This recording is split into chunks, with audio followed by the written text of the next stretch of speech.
Okay. Fortunately, my vision is not good anymore. However, I never like wearing eyeglasses in front of my eyes since I look older than my age. Yeah, and also, because of that, I need to learn how to recognize each person's body language since I often take off my eyeglasses to look like younger or even like more beautiful without eyeglasses because I only can see colors are moving around me. That's it. Like I only see the abstract colors are moving around me. And also sometimes I was thinking if I were an artist, perhaps I would have already created a lot of abstract paintings. And I can just sell it and maybe I would have become a rich young girl. A lot of things looks like an ordinary things. And also sometimes we think that our weakness is nothing, but if you can push your ability. So for me, if I were an artist, so I would be rich now. And since I am a business student and I don't really understand about technology or like engineering and technical things, I would bring to you and explain to you how to see the technology from different perspectives. It's not only about the functions of the technology itself, but we can also see the technology from art's perspective.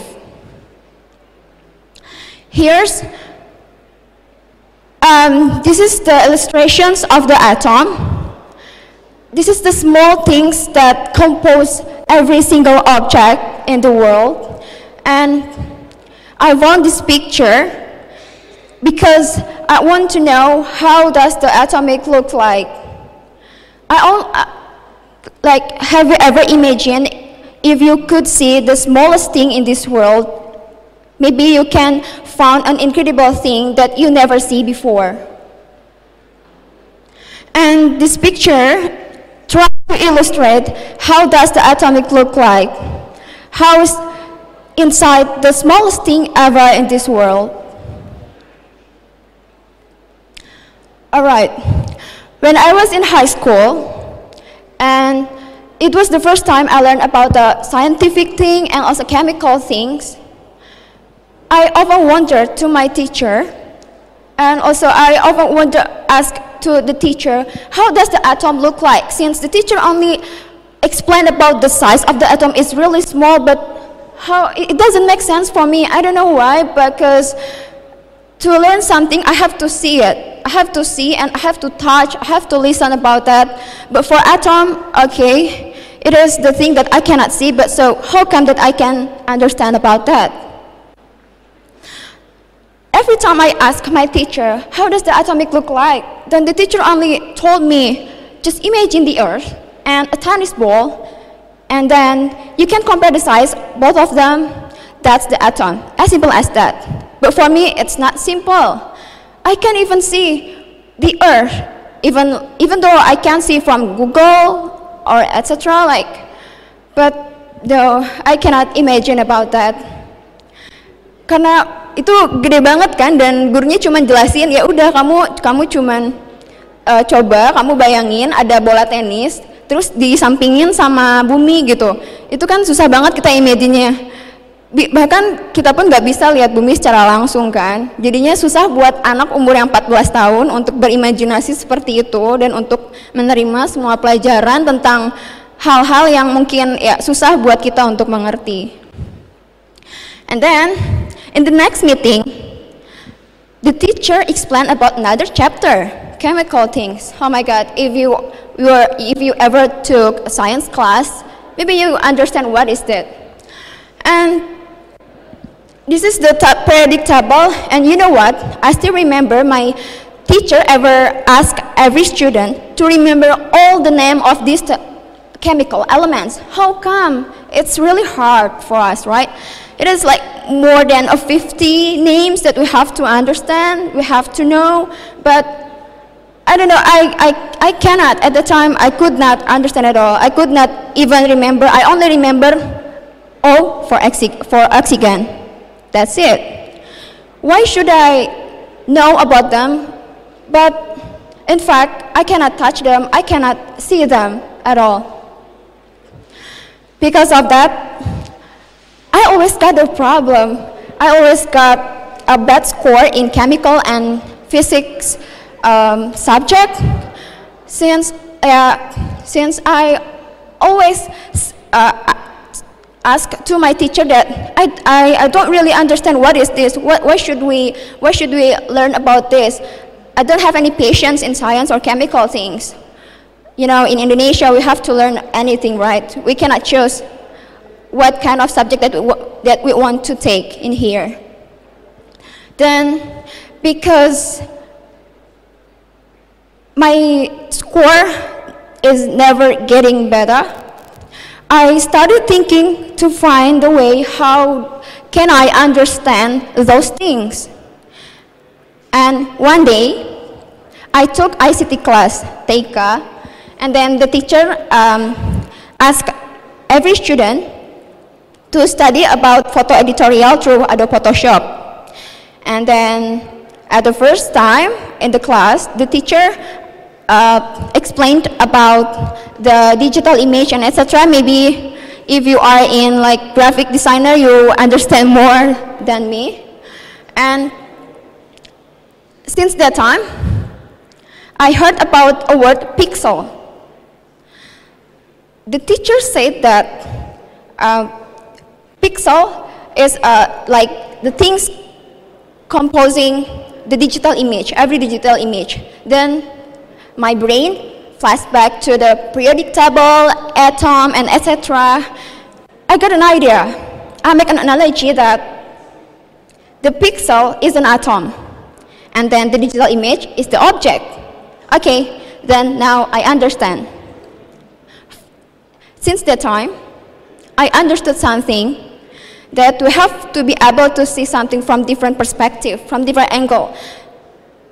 Not only see from exactly what is it. Okay, perhaps those guys in this picture are familiar to you, right? We have like Albert Einstein, John Dalton, Michael Faraday, and who else do I have here? Like Alexander Graham Bell, and so on. For me, they are more than just a scientist. They are more than just a founder. For me, they are a perfect artist in science. Because of what? They brought an invisible element into incredible forms. If the artists express their imagination through paintings, then the scientists expressed the idea through the technology, through the findings. They create it into technology.